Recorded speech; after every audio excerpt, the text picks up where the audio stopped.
On the other hand, he would fly into a terrific passion if anybody suggested that the coming of the blessing might be hastened. I am not a hack, not a journeyman, not a journalist, he could write. And while he did all he could to make himself and others believe that he was going to produce a book of the utmost importance to Russia, and, quote, Russia, end of quote, was now synonymous with, quote, humanity, end of quote, in his very Russian mind, he refused to tolerate rumors which he engendered himself by his mystical innuendos. The period of his life following upon the first part of Dead Souls may be entitled, quote, Great Expectations, end of quote, from the reader's point of view at least. Some were expecting a still more definite and vigorous indictment of corruption and social injustice. Others were looking forward to a rollicking yarn with a good laugh on every page, while Gogol was shivering in one of those stone-cold rooms that you find only in the extreme south of Europe, and was assuring his friends that henceforth his life was sacred, that his bodily form must be handled with care and loved and nursed as the cracked earthen jar containing that wine of wisdom, i.e. the second part of Dead Souls. The glad news was spread at home that Gogol was completing a book dealing with the adventures of a Russian general in Rome, the funniest book he had ever written. The tragical part of the business was that, as a matter of fact, the best thing in the remnants of the second volume that have reached us happens to be the passages relating to that farcical automaton, General Betryshev. Rome and Russia formed a combination of a deeper kind in Gogol's unreal world. Rome was to him a place where he had spells of physical fitness that the North denied him. The flowers of Italy, of which flowers he said, quote, I respect flowers that have grown by themselves on a grave, end of quote,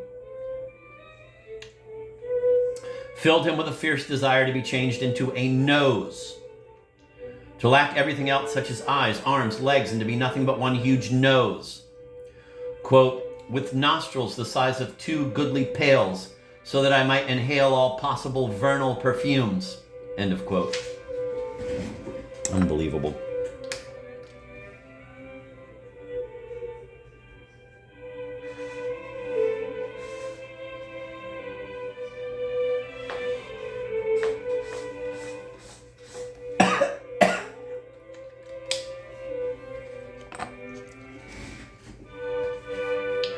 He was especially nose-conscious when living in Italy. There was also that special Italian sky, quote, all silvery and shot with a satiny gloss, but disclosing the deepest tone of blue, when viewed through the arches of the Colosseum, end of quote.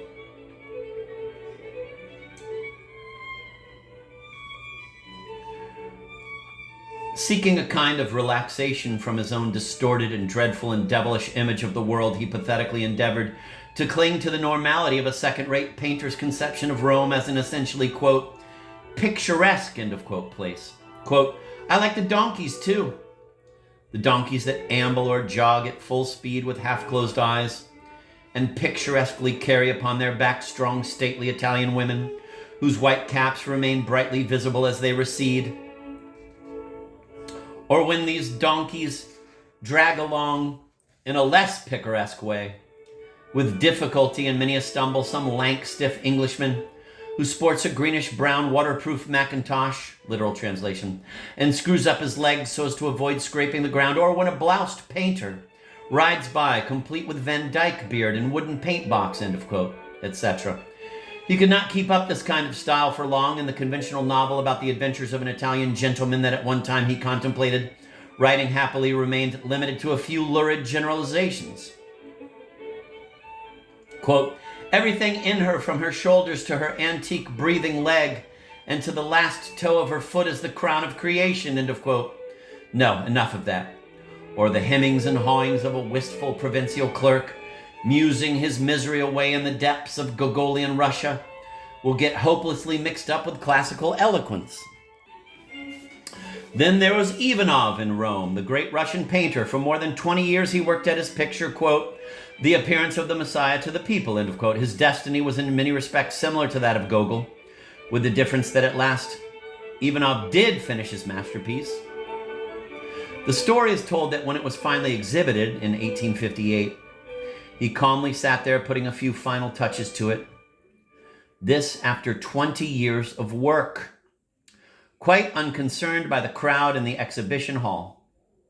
Both Ivanov and Gogol lived in permanent poverty because neither could tear himself away from his life work in order to earn a living. Both were constantly pestered by impatient people rebuking them for their slowness. Both were high-strung, ill-tempered, uneducated, and ridiculously clumsy in all worldly matters. In his capital description of Ivanov's work, Gogol stresses this relationship, and one cannot help feeling that when he spoke of the chief figure in the picture, quote, "And he, in heavenly peace and divine remoteness, is already nearing with quick, firm steps," end of quote. Ivanov's picture got somehow mixed in his thoughts with the religious element of his own still unwritten book, which he saw steadily approaching from the silvery Italian heights.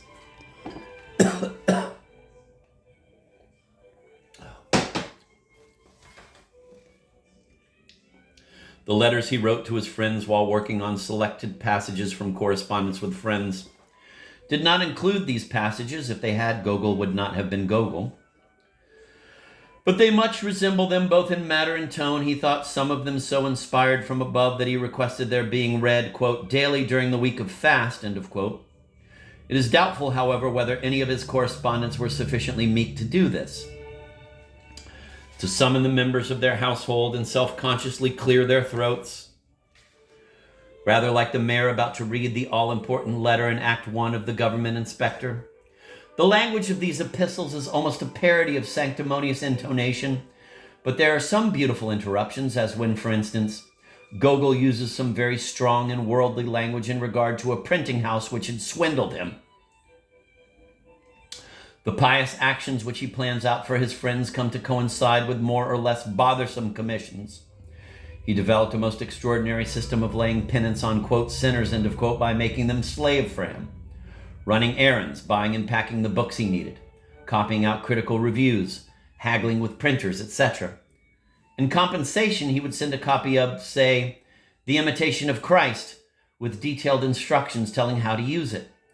And quite similar instructions occur in passages concerning hydrotherapy and digestive troubles. Quote, 2 glasses of cold water before breakfast, end of quote, is the tip he gives a fellow sufferer. Quote, set aside all your affairs and busy yourself with my own, end of quote. This is the general trend, which of course would have been logical had his correspondents been disciples firmly believing that, quote, he who helps Gogol helps God, end of quote.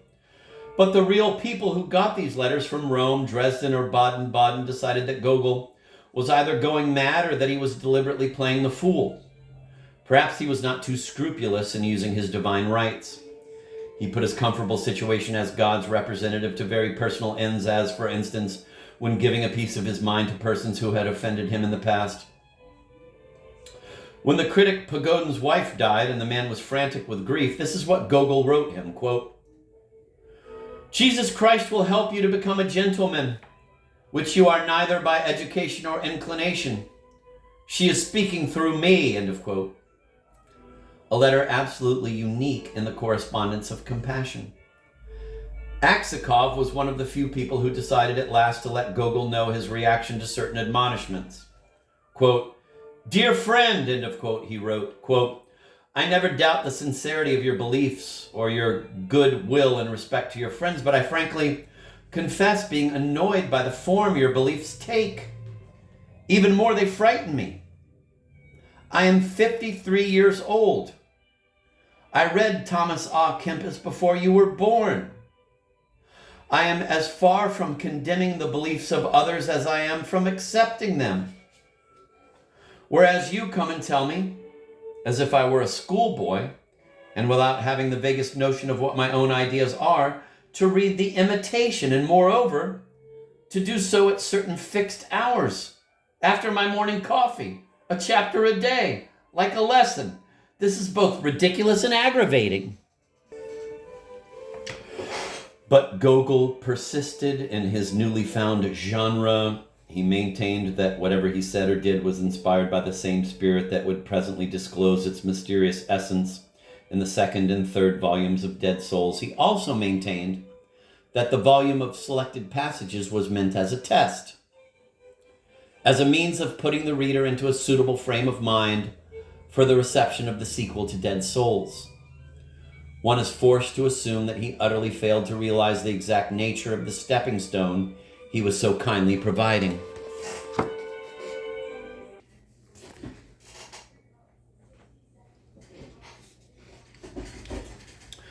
The main body of the passages consists of Gogol's advice to Russian landowners, provincial officials, and generally Christians.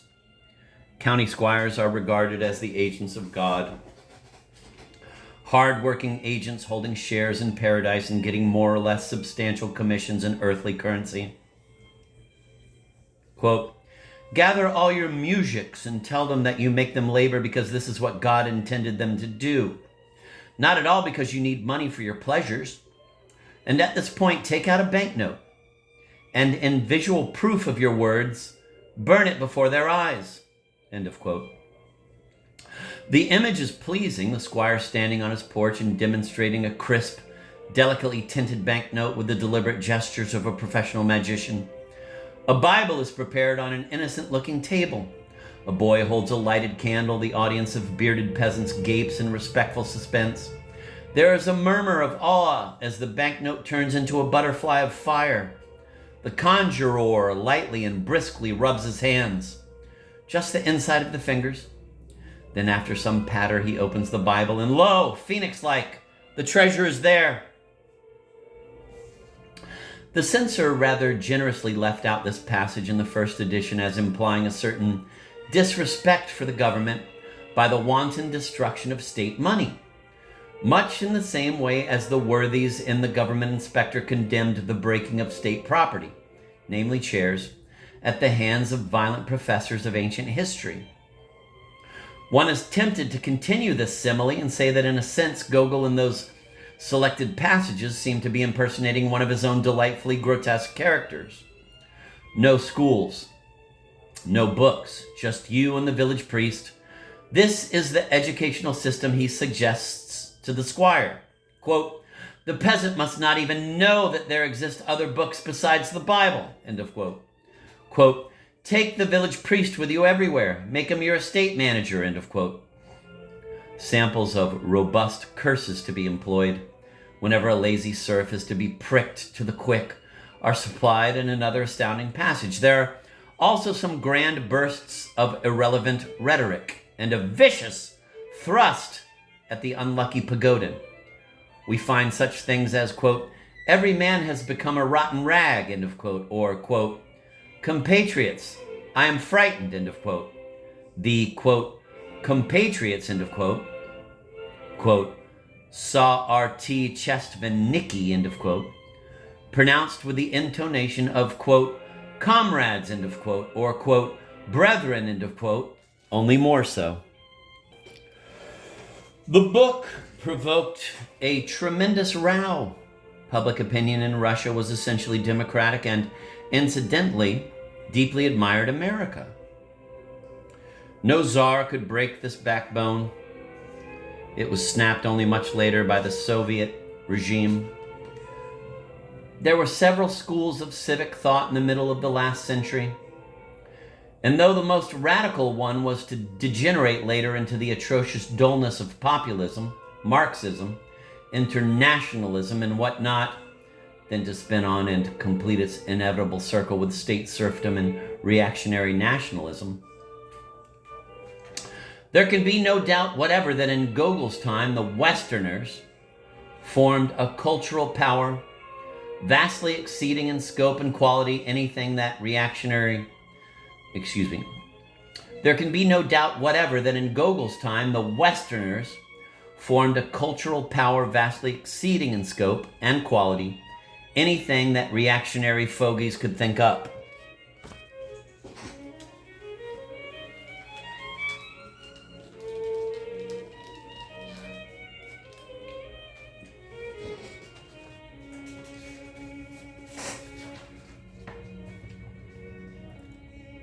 Thus, it would not be quite fair to view the critic Belinsky, for instance, as merely a forerunner, which phylogenetically he of course was, of those writers of the 1860s and 1870s who virulently enforced the supremacy of civic values over artistic ones.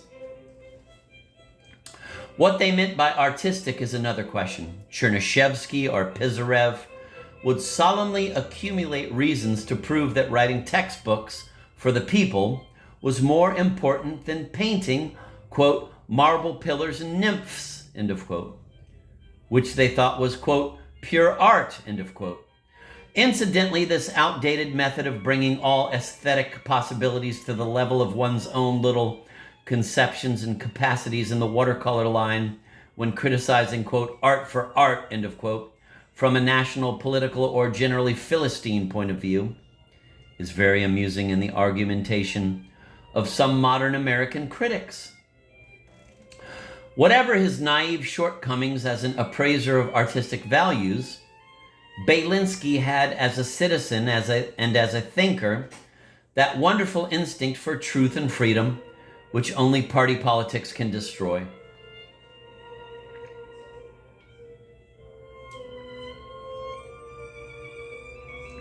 And party politics were still in their infancy. At the time, his cup still contained a pure liquid. With the help of Dobrolyubov and Pisarev and Mikhailovsky, it was doomed to turn into a breeding fluid for most sinister germs. On the other hand, Gogol was obviously stuck in the mud and had mistaken the oily glaze on a filthy puddle for a mystic rainbow of sorts. Belinsky's famous letter, ripping up as it does the selected passages, quote, this inflated and sluttish hullabaloo of words and phrases, end of quote, is a noble document. It contained, too, a spirited attack on Tsardom, so that distribution of copies of the, quote, Belinsky letter, end of quote, soon became punishable by hard labor in Siberia. Gogol, it seems, was mainly upset by Belinsky's hints at his fawning upon aristocrats for the sake of financial assistance. Belinsky, of course, belonged to the, quote, poor and proud, end of quote, school. Gogol, as a Christian, condemned, quote, pride, end of quote. In spite of the torrents of abuse, complaints, and sarcasm that flooded his book from most quarters,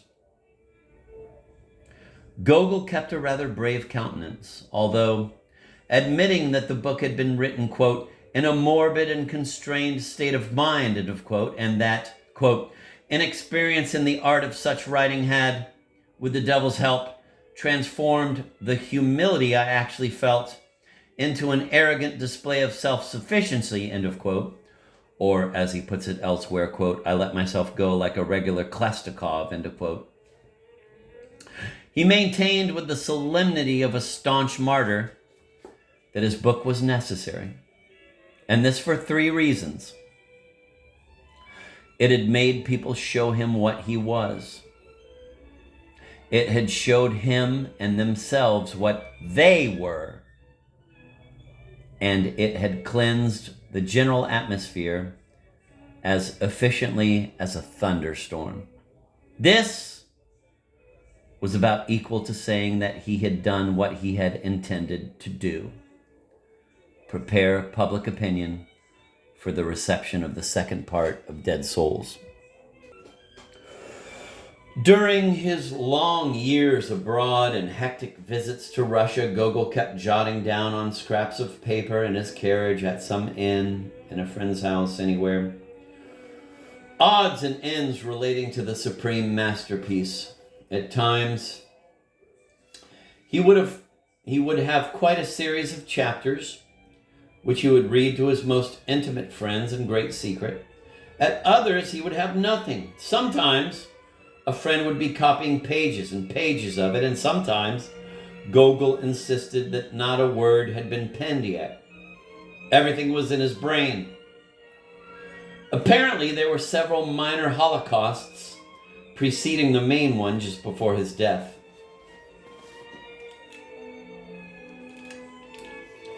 At a certain point of his tragic efforts, he did something which, in view of his physical frailty, was rather in the nature of a feat.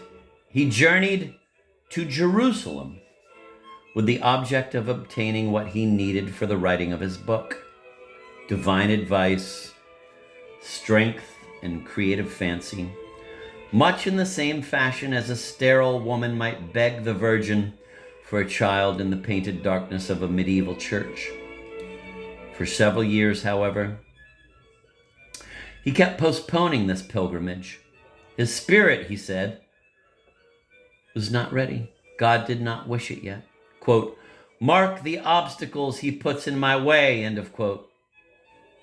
A certain state of mind, vaguely resembling the Catholic, quote, grace, end of quote, had to come into being so as to ensure a maximum probability of success in his absolutely pagan enterprise. Moreover, he needed a reliable traveling companion who would not be a bore, would be silent or talkative at moments exactly synchronizing with the pilgrim's prismatic mood, and who, when required, would tuck in the traveling rug with a soothing hand. When at last, in January 1848, he launched upon his hazardous enterprise, there was just as little reason for its not turning into a dismal flop as there ever had been. A sweet old lady, Nadezhda Nikolaevna Sheremetev, one of Gogol's truest and dullest correspondents, with whom he had exchanged many a prayer for the welfare of his soul, saw him to the town barrier beyond Moscow. Gogol's papers were probably in perfect order, but somehow or other he disliked the idea of their being examined. And the holy pilgrimage began with one of those morbid mystifications which he was wont to practice on policemen. Unfortunately, it involved the old lady too. At the barrier, she embraced the pilgrim, broke into tears, and made the sign of the cross over Gogol, who responded effusively. At this moment, papers were asked for. An official wanted to know who exactly was leaving. "This little old lady," cried Gogol, and rolled away in his carriage, leaving Madame Sheremetov in a very awkward position.